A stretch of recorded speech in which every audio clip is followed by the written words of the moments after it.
Good morning and welcome to Arkansas Children's. I am Rebecca Brockman, joined by Michelle Davis, and she is an advanced practice pediatric nurse practitioner in our emergency department. And we were chatting before we started filming. Michelle has been here for almost over 27 years. So she has been championing children by making them better today and healthier tomorrow for almost 3 decades. So Michelle, thank you, first of all, for your service to the kids here in Arkansas. Today, we are going to talk about the emergency department here at Arkansas Children's in Little Rock. We understand that the flu season is coming, it's at its peak, it's getting there, and so it's a busy time in the emergency department. Yes, it is. So we want parents, first of all, if there is an emergency situation and you need to bring your child here, please do. But know that there might be a wait time, and so today we're just going to talk about what to expect when you visit RED and how maybe to treat your child at home first. So Michelle, when do you need to visit the ED and when can you treat at home? Well, there are emergencies that need to come to the ER immediately. If you have a trauma, if you have a child that has comorbidities or other problems, health issues, and they're having problems, they need to come to the ER. There are emergencies.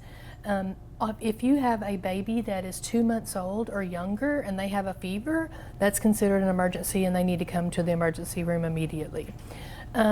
In children that are over 6 months of age, they sometimes have a fever, and a fever is a normal response of the body to either a bacterial or a viral illness.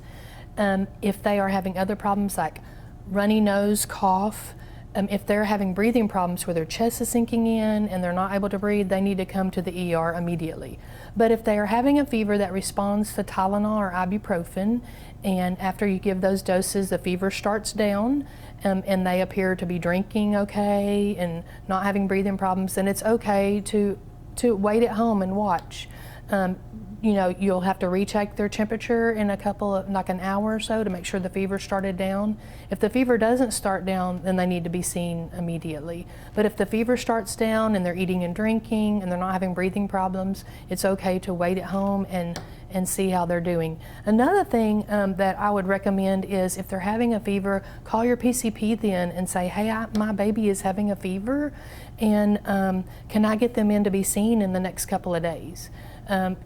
Our discharge instruction says that if you have a baby that has a viral respiratory illness or has any kind of illness where they're having a fever, if the fever continues for 3 days, they need to be rechecked. And so that would be a good just rule of thumb to call your PCP and see if you can get them in that day or even in the next couple of days. Okay.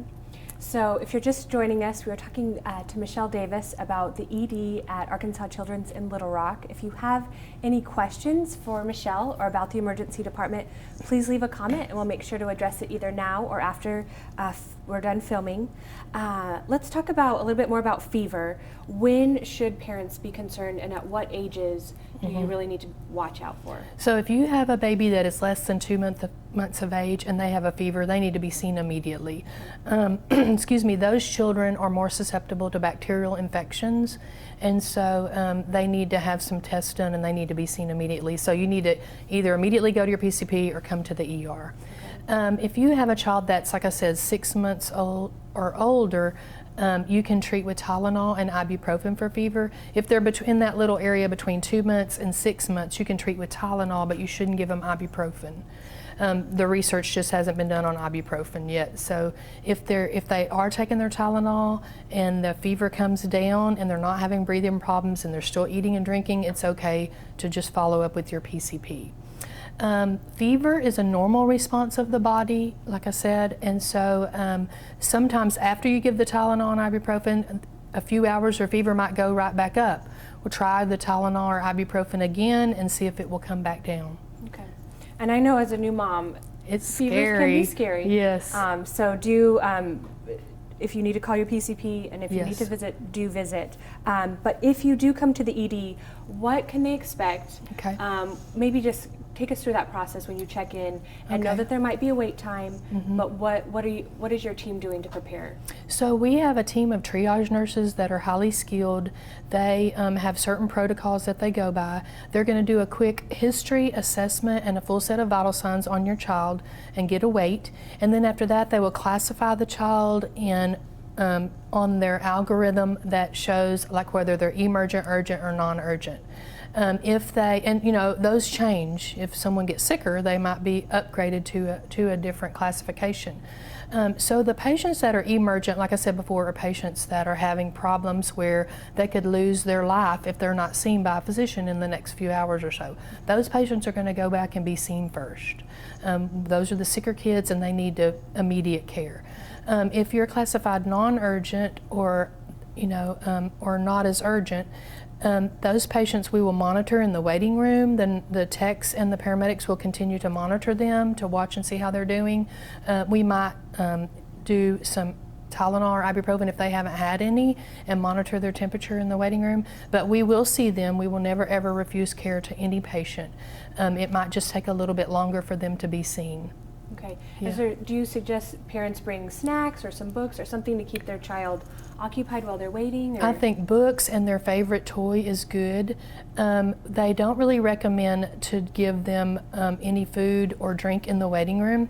The reason is there's other kids in the waiting room that can't eat or drink, and if they see these people eating or drinking, it's really hard. So we just suggest, I know that like if you're here for 3 hours, it's hard for your baby not to have anything to eat or drink, and I would just talk to the nurse or to the paramedic and see if it's okay for them to drink, and they can let you know about that. Okay. This is all good advice. And we appreciate your time this morning.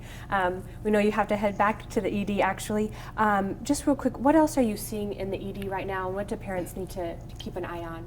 We are seeing a lot of flu. Like in the last couple of weeks, we've had an uptake of flu. We're seeing a lot of colds like rhinovirus, respiratory illnesses, adenovirus, a lot of different viruses, RSV, that are causing fever, cough, and a runny nose. Okay.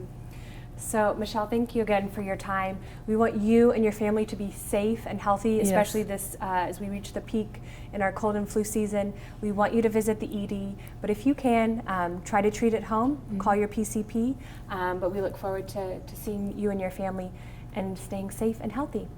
Thank you. Thanks for watching.